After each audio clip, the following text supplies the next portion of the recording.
একজন মেয়ের বাবার কাছে ঘটক গিয়ে বলতেছে, ভাইজান আপনি তো কিছুদিন আগে আমাকে বলেছিলেন আপনার মেয়েটার জন্য একটা পাত্র দেখার জন্য, তো আমি আপনার মেয়ের জন্য একটা পাত্র খুঁজে পাইছি।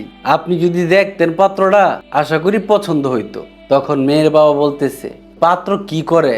তখন ঘটক বলতেছে, পাত্র দেখলে আপনার পছন্দ হবে। ছেলে খুবই ভালো, নামাজ কালাম পড়ে, পাশাপাশি তার একটা ব্যবসা আছে। ব্যবসাটাও মাশাআল্লাহ খুব ভালো চলে, মোটামুটি ভালোই বেচা কিনা হয়। শহরের মধ্যে দোকান তো ভালোই বেচা কিনা হয়। তখন মেয়ের বাবা বলল, ছেলে ভালো, ব্যবসা আছে, বেচা কিনা ভালো হয়, টাকা পয়সা আছে, না চলবো না। ঘটক সাহেব তো পুরোপুরি অবাক হয়ে গেলেন। অনেক কৌতূহলের সাথে মেয়ের বাবাকে জিজ্ঞেস করলেন, কেন ভাইজান চলবে না কেন?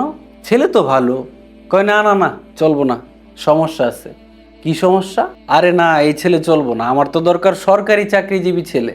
তখন ঘটক সাহেব ওনাকে আরো একটা পাত্রের সন্ধান দিলেন। তিনি বললেন, আচ্ছা তাহলে যদি এই ছেলে আপনার মেয়ের জন্য না উপযুক্ত হয়, তাহলে আরেকটা ছেলে আছে, সেইটার ব্যাপারে কথা বলি। মেয়ের বাবা বলল, সেই ছেলে কি করে? ঘটক সাহেব বলল, সেই ছেলেটা একটা কোম্পানিতে চাকরি করে, ভালো টাকা ইনকাম করে ভাইজান। ছেলেটার মাসিক ইনকাম 50 থেকে 60 হাজার টাকা এবং মোটামুটি ভালো পোস্টে আছে। কিছুদিন পর আরো উন্নতি হবে এবং বেতনও বাড়বে। এই ছেলেটা কিন্তু আপনার মেয়ের জন্য উপযুক্ত হইব এবং এই ছেলের বংশ পরিচয় অনেক ভালো। এই ছেলের কাছে আপনি নিঃসন্দেহে নির্দ্বিধায় মেয়ে বিয়ে দিতে পারেন।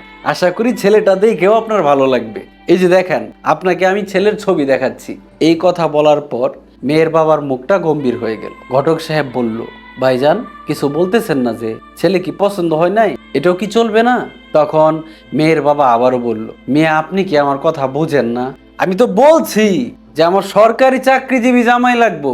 এক কথা বারবার কেন বলতেছেন?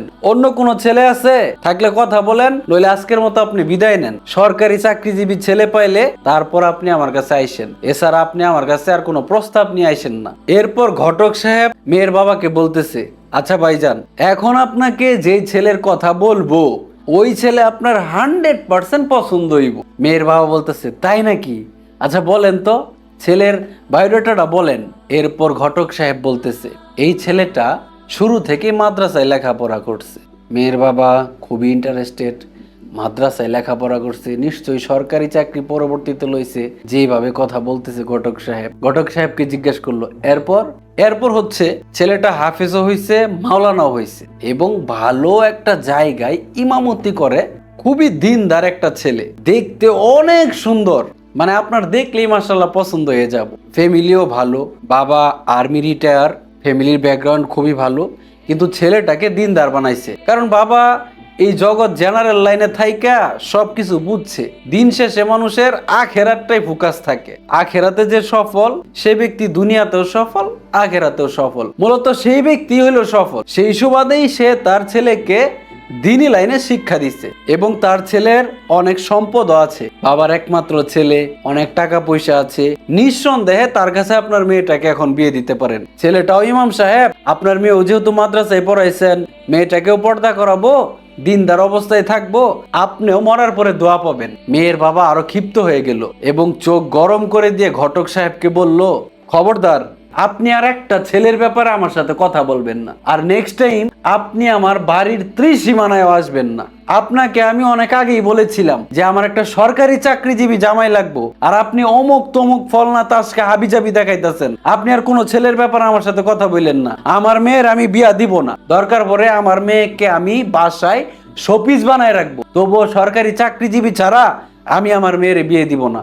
আপনি এই মুহূর্তে এখান থেকে আমার সামনে থেকে চলে যান। ঘটক সাহেব অনেক কষ্ট পেলেন এবং চলে গেলেন। মেয়ের বাবাও নিজের বাড়িতে চলে গেল অনেক রাগান্বিত হয়ে। প্রিয় বন্ধুরা, কথা হচ্ছে আমার এটাই, ঘটক সাহেব যে তিনটা ছেলের প্রস্তাব নিয়ে এই মেয়ের বাবার কাছে এসেছিলেন, তিনটা ছেলে উপযুক্ত ছিল। প্রথম দুইজনকে যদি আপনি বাদও দেন, তৃতীয় ছেলেটা কিন্তু 100% উপযুক্ত ছিল। তার বাবার অনেক সম্পদ আছে, তার বংশীয় পরিচয় অনেক ভালো, তার বাবার অনেক সুনাম এবং খ্যাতি আছে। ছেলেটাও মাশাআল্লাহ দিনদার এবং একজন আলেম ব্যক্তি। তার কাছেও উনি মেয়ে বিয়ে দিলেন না, তার সরকারি চাকরিজীবী জামাই লাগবো। কারণ কি? সরকারি চাকরিজীবী ছাড়া ছেলেরা কি তাদের নিজের বউকে না খাইয়ে রাখে? সরকারি চাকরিজীবী ছাড়া মানুষেরা কি ভাত মাছ খায় না, কারণ কি?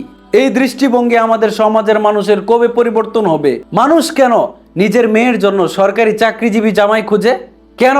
এই প্রশ্নের উত্তর চাই আমি আপনাদের কাছে। যদি কারো জানা থাকে তাহলে অবশ্যই কমেন্ট বক্সে আপনাদের উত্তরটা আমাকে জানিয়ে যাবেন। ভালো থাকবেন। আসসালামু আলাইকুম ওয়া রাহমাতুল্লাহি ওয়া বারাকাতুহু।